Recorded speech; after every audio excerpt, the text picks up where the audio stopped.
You got a gat? Everybody think you dead and gone. I ain't never been more alive.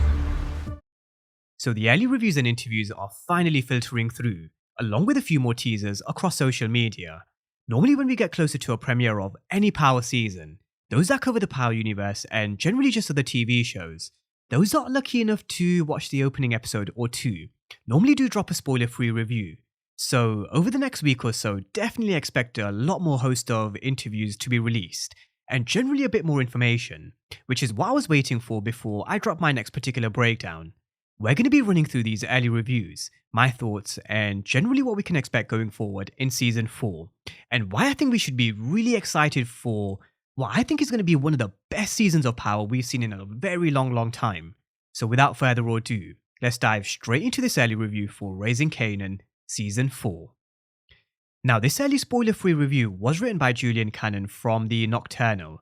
I will be linking his X handle down below in the description section and also in the comment section. You'll also find the article that he wrote down below as well. It definitely is worth a read, because I'm not going to be going through every single bit of detail word for word, so definitely give it a read. I'll link it down below in the description section and pin it on the top of the comment section. But let's dive into this review and talk about a few of the major points. Now, he does mention Season 4 is off to a very strong start. Apparently the first episode takes some time kind of setting the stage, so instead of just jumping into the events after what happened here, and after Unique found Ronnie at the warehouse, they're basically going to take us back, maybe a few months, who knows. I definitely think they're going to probably answer that in episode 1. But they're basically going to take us back, where they dive deeper into how Unique survived, his recovery, who helped him, and how he managed to escape near death, which is something we've spoken about before. Judging by the trailer that was released a few weeks ago, and judging by the trailers and teasers that we've seen across social media, and there are a host we haven't been through just yet, but it's definitely coming this weekend. But through these teasers, we have kind of figured out it was Ellie Tyler who helped him. We also heard the doctor saying in a specific teaser, he could be different to who he was before. So we can expect Raising Kanan to really dive deep in terms of his recovery, the challenges that he faces, and it does seem like it's not going to be a 10-minute thing or even half an episode. It sounds as if they're going to go really deep. Apparently the season's going to take its time to get going, but I assume that's because they have to explain exactly what happened to Unique. Once that's over, it definitely is go time, and that's one thing I'm really looking forward to. Sasha Penn already teased at the end of last season, there will be a portion of Season 4 that explains how Unique survived, and it's not going to be any old bullshit, and I don't think they're going to be playing around with any BS either. I think they're going to make it make sense, and when we watch the events that unfold in terms of how he survived, it will make sense. And the pacing of the show, I just personally love the pacing of Raising Kanan. Some of you may prefer Power Book 2 Ghost, some of you may prefer Tom Egan's Power Book 4 Force. I just think Sasha Penn and the writers have just done a really great job in pacing my personal favourite in Raising Kanan. Not rushing the character development of characters such as Kanan and Duke, but rather building the foundation before they turn them from pup to wolves. I mean, you wouldn't build a house without laying the foundation first, and that's what they did throughout seasons 1, 2, and also 3. They've carefully constructed the backstory in terms of the Thomases, taken everybody through a journey, not just Kanan and Duke, but also characters such as Famous, Detective Howard, Unique, and so many more. They've upped the stakes for Raising Kanan by making us care for characters such as Marvin. I think even during season 3, I said if Marvin dies, we riot. I think that's how much fans really love and care for characters such as Marvin. So I personally love the pacing of the show, and I do feel they have to go in depth in terms of how Unique survived. But season 4 is where the gloves also do have to come off, and the stakes do sound as if they are going to be even higher.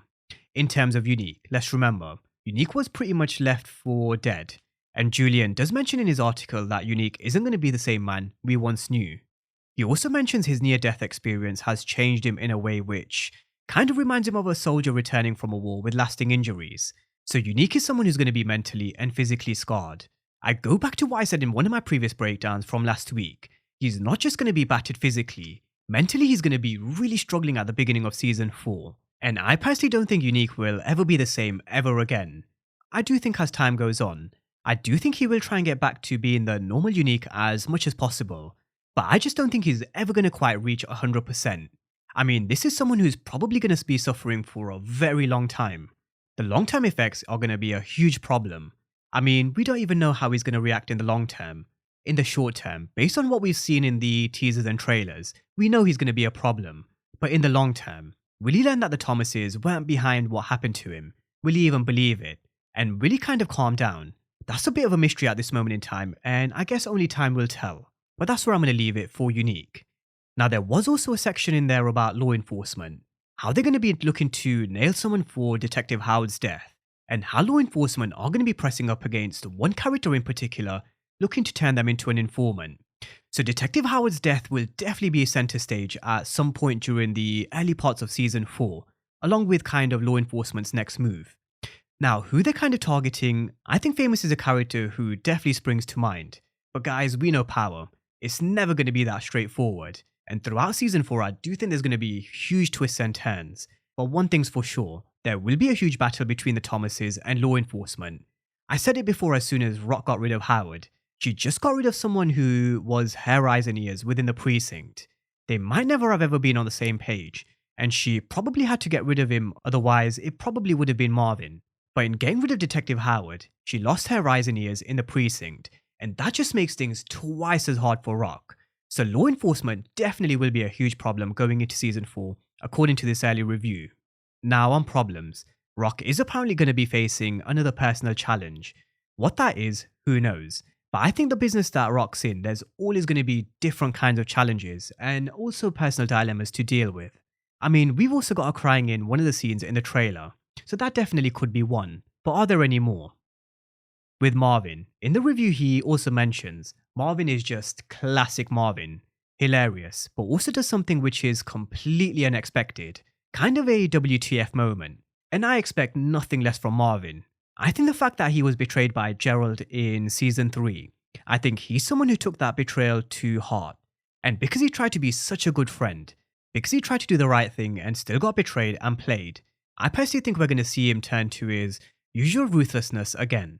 I don't think he's going to be as reckless, because this is someone who has evolved ever since season 1. As the seasons have progressed, we've seen Marvin become a lot more mature, where he even turned to being Rock's go-to. But I do think the fact that he was betrayed by Gerald, the gloves simply will have to come off. Now, towards the end of this review, he also mentioned there's going to be a death, which I don't know whether he mentions this at the end of episode 1 or 2. But we're going to see a death that just sets the tone for the season, and I expect nothing less. I think I did speak about it before, and I've also mentioned it in our upcoming predictions breakdown. Raising Kanan certainly aren't shy in giving us a big death early on. Around the episode 2 mark, the writers aren't afraid to shake things up by getting rid of a really important character. D-Wiz in season 1, Scrappy in season 2, early in season 3 they gave us Detective Beck and Sal Buscemi. So who's it going to be this time? That's the question.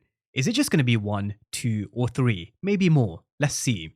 Could it genuinely be Famous, or could it be someone else that shakes things up for the Thomases? I still have my death predictions video to be released, and I've gone through a host of characters that are on my death list, because I do think there are going to be a fair few in season 4.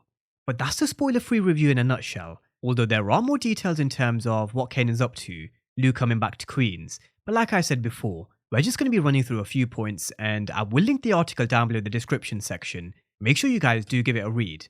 But there we have it. The early reviews are in, and it really does sound as if we're going to be in for a very intense season. So let's see what they have in store for us. Drop all your thoughts down below in the comment section, and as always, thank you guys for watching, and I'll see you next time.